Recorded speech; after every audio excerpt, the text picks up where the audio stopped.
Halo, Assalamualaikum warahmatullahi wabarakatuh. Perkenalkan kami dari kelompok 7A dari kelas AB 7 akan mempresentasikan sebuah materi yang berjudul konsep probabilitas mata kuliah statistika bisnis. Perkenalkan, nama saya Mifa Anayusita.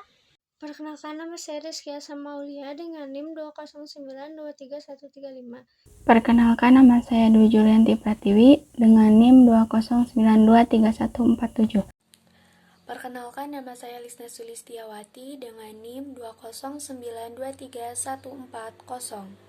Perkenalkan, nama saya Nayuniar dengan NIM 209231142. Perkenalkan, nama saya Anusa Dwi Rafizain dengan NIM 209231144. Probabilitas atau peluang merupakan suatu ukuran kemungkinan dalam suatu peristiwa atau event yang akan terjadi di masa yang akan datang. Probabilitas dinyatakan antara 0 sampai 1 atau dalam bentuk persentase. Salah satu manfaatnya yaitu membantu dalam pengambilan keputusan yang tepat. Pendekatan klasik, di mana sering dikatakan bahwa peluang suatu peristiwa akan terjadi sebelum dilakukannya percobaan. Jadi, bisa didasarkan dengan pemikiran yang logis, tanpa melakukan suatu percobaan. Namun, dapat dibuktikan di sini bahwa suatu peristiwa A merupakan jumlah kemungkinan peristiwa dibagi dengan jumlah total kemungkinan hasil, atau yang biasa kita sebut dengan jumlah sampel. Dalam hal ini, kita mengambil contoh melempar koin. Jika satu koin dilemparkan sebanyak 1 kali, di mana kita tahu bahwa koin itu terdiri dari angka dan gambar, maka dicontohkan peluang akan munculnya gambar. Kemungkinan munculnya gambar hanya ada 1, karena hanya 1 koin yang dilemparkan, dan total kemungkinannya ada 2, bisa angka dan bisa gambar. Jadi, ada 2 total kemungkinannya, maka peluang munculnya gambar itu 1/2. Lalu ada pendekatan relatif. Pengertiannya adalah suatu kejadian tidak dianggap sama tergantung dari berapa banyak suatu kejadian itu terjadi. Rumusnya adalah jumlah peristiwa yang terjadi per jumlah total percobaan. Di sini ada contoh soalnya, bisa dilihat dan dimengerti begitu. Dan yang terakhir ada pendekatan subjektif, artinya adalah didasarkan pada penilaian secara pribadi yang dinyatakan dalam suatu derajat kepercayaan atau keyakinan. Lalu di sini ada hukum probabilitas. Yang pertama ada hukum penjumlahan dan kejadiannya saling lepas, di mana apabila dua hal tidak dapat terjadi bersama. Di sini ada contohnya. Ditanyakannya adalah berapa probabilitas jeruk dan kiwi, maka jeruknya itu ada totalnya 30/40 jumlah jeruk dan kiwi.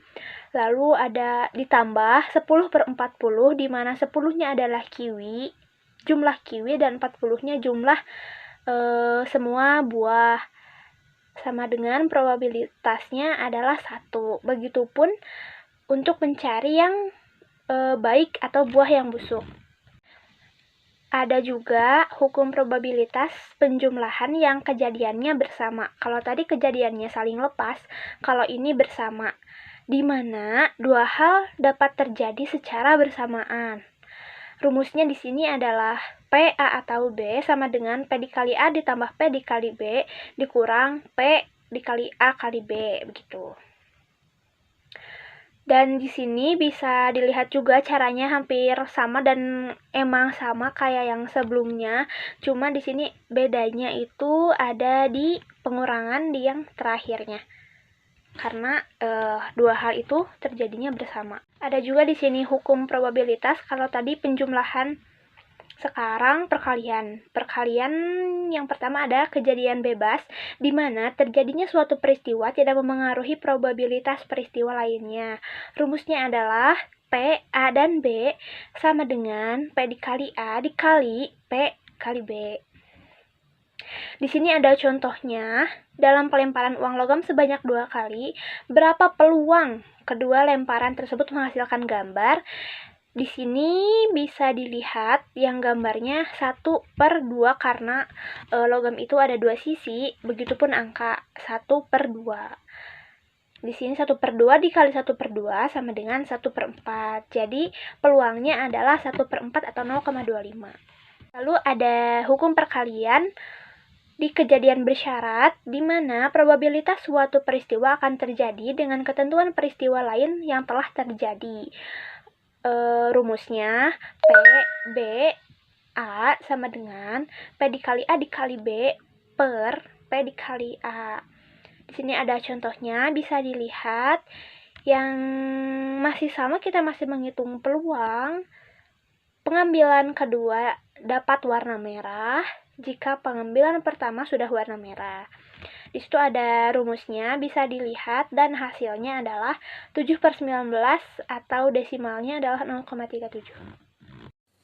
Baik, di sini saya akan menjelaskan tentang teorema Bayes.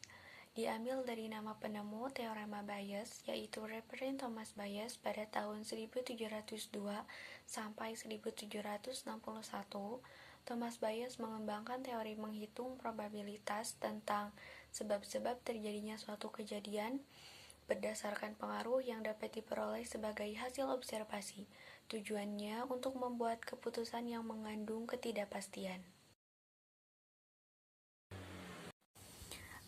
Kemudian ada konsep formula teorema Bayes, yaitu probabilitas bersyarat suatu peristiwa A dengan syarat peristiwa B didefinisikan sebagai berikut.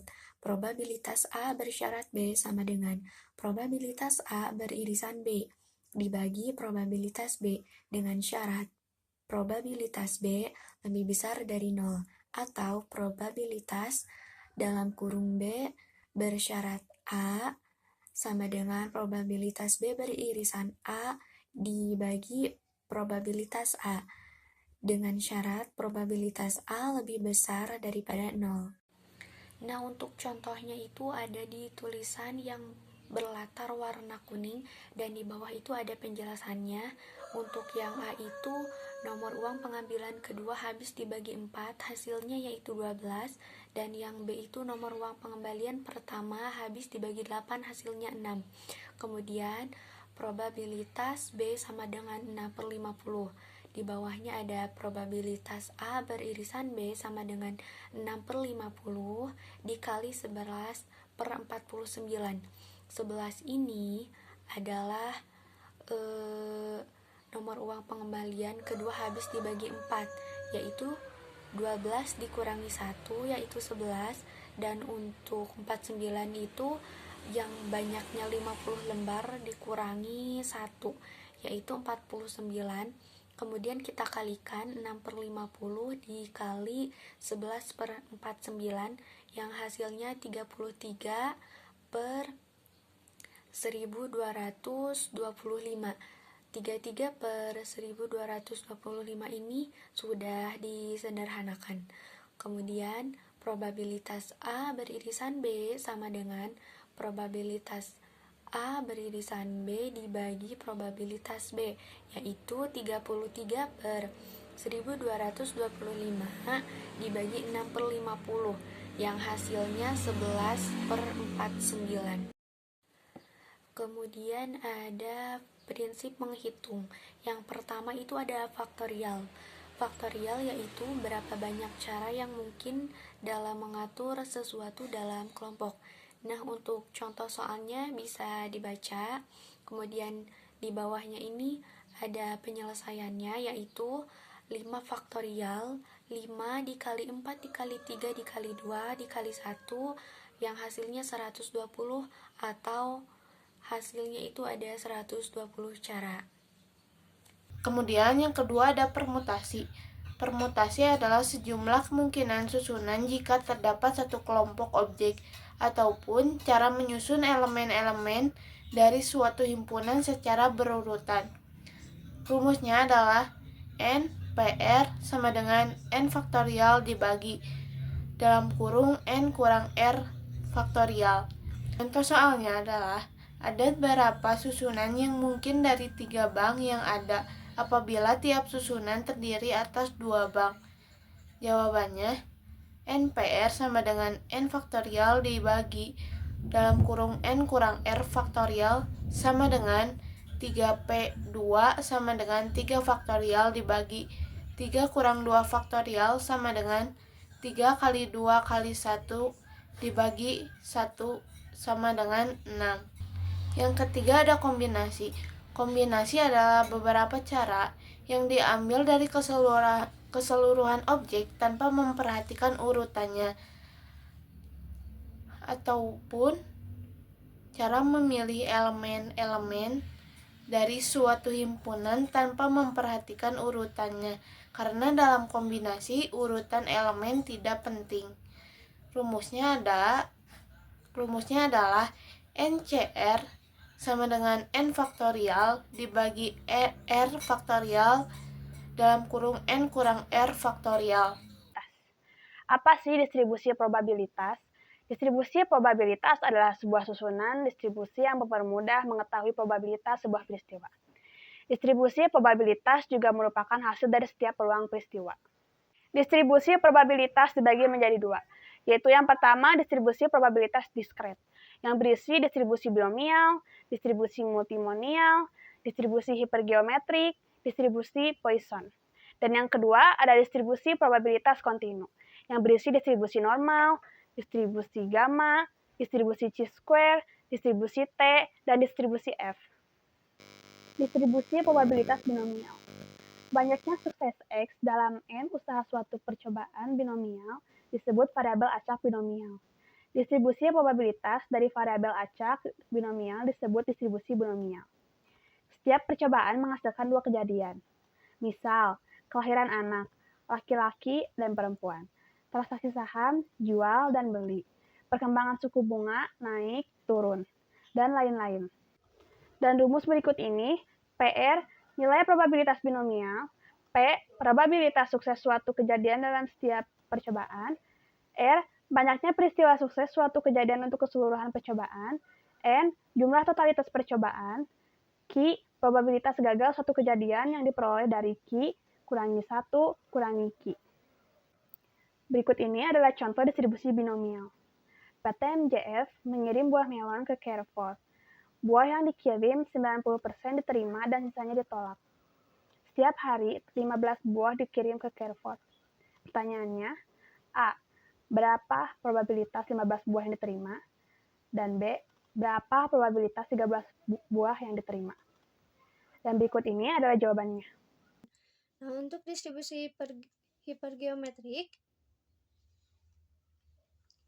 dalam distribusi binomial diasumsikan bahwa peluang satu kejadian tetap atau antar kejadian saling melepas suatu kejadian sering terjadi tanpa pemulihan dan nilai setiap kejadian adalah berbeda atau tidak konstan. Nah, untuk rumusnya ada di bawah sini. Untuk PR, probabilitas hipergeometrik dengan kejadian R sukses, N jumlah populasi, S jumlah sukses dalam populasi, R jumlah sukses yang menjadi perhatian, N jumlah sampel dari populasi. Untuk C, simbol kombinasi. Nah, di sini ada distribusi Poisson. Apa itu distribusi Poisson? Nah, distribusi Poisson ini adalah memperhatikan bahwa distribusi binominal sangat bermanfaat dan dapat rumus Poisson menjelaskan dengan baik, namun untuk N di atas 50 dan nilai P sangat kecil akan sulit mendapatkan nilai binomialnya. Nah, di sini juga ada rumus Poisson yang dikembangkan oleh Simon Poisson. Nah, di sini ada contoh soal. Contohnya adalah seorang pengusaha fotokopi menjamin bahwa dalam setiap 100 lembar hasil fotokopi, 1000 lembar hasil fotokopinya akan ada rata-rata 16 lembar yang rusak. Kalau saudara memintanya untuk memfotokopi 30 lembar, maka berapakah probabilitasnya saudara mendapatkan 1. Tidak ada yang rusak, 2. Lebih dari 3 lembar yang rusak. Nah, di sini terdapat jawabannya.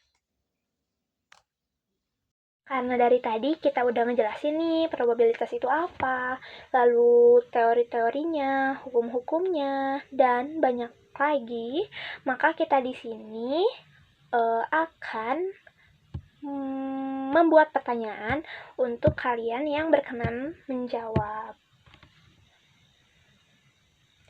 Boleh, di sini ada 5 soal Untuk yang mau menjawab bisa dijawab di kolom chat atau di grup kita. Terima kasih. Wassalamualaikum warahmatullahi wabarakatuh.